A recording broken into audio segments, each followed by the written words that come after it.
In this video, we will look at how to get started with SQ straight out of the box, as well as covering some of the basic operating principles. To begin with, connect the mains power cable and any inputs or outputs you plan to use.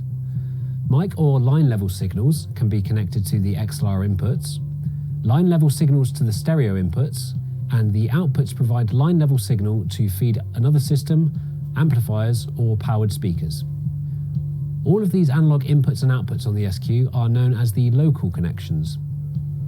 In this example, we will connect a microphone to input 6 and speaker outputs to sockets 11 and 12, which are labelled L and R. Now we can switch on the SQ, then switch on any speakers or amplifiers and move to the front of the unit. The blue LEDs show boot progress, and it's only a few seconds before the SQ is ready to go. Initially, we are met with the SQ home screen.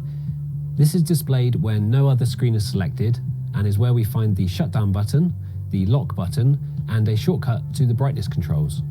We can also see which firmware is currently running. So there are two main things to remember with workflow on the SQ, and in fact any Allen & Heath digital desk. Press a blue mix key to show and adjust send levels on faders, and select a channel to start making adjustments. You can select one mix and one channel at a time. To select a channel on the SQ, just press any of the green cell keys. Now all inputs and outputs are patchable, but with the default settings, local inputs are patched to input channels on a 1-to-1 basis, and the main LR mix is sent to outputs 11 and 12. So we press the LR mix key and then select channel 6, as this is the output mix and input channel we are working with. The physical controls now make adjustments to channel 6. The channel fader controls the send level to the main LR mix, and the master fader controls the main LR output level. To see the processing for channel 6, press the processing screen key. 8 channels are shown in the overview, with channel 6 highlighted. To view a section of processing in greater detail, just touch it and get back to the overview either by touching it again or pressing the processing screen key again. In this example, we will not apply any processing such as EQ or dynamics control, but we do need to adjust the gain. This can be done with the preamp rotary control or by going to the gain section, touching the gain value and using the touchscreen rotary.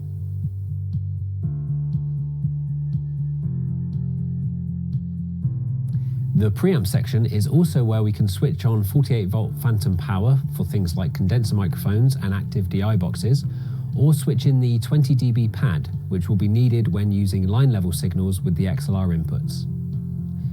So now there is a good input level, bring up the channel 6 fader to send the mic to the main LR mix, then raise the master fader to set the LR output level. So that gives a quick overview of how to get the SQ passing audio, but I'll also take this opportunity to quickly explain the shutdown process.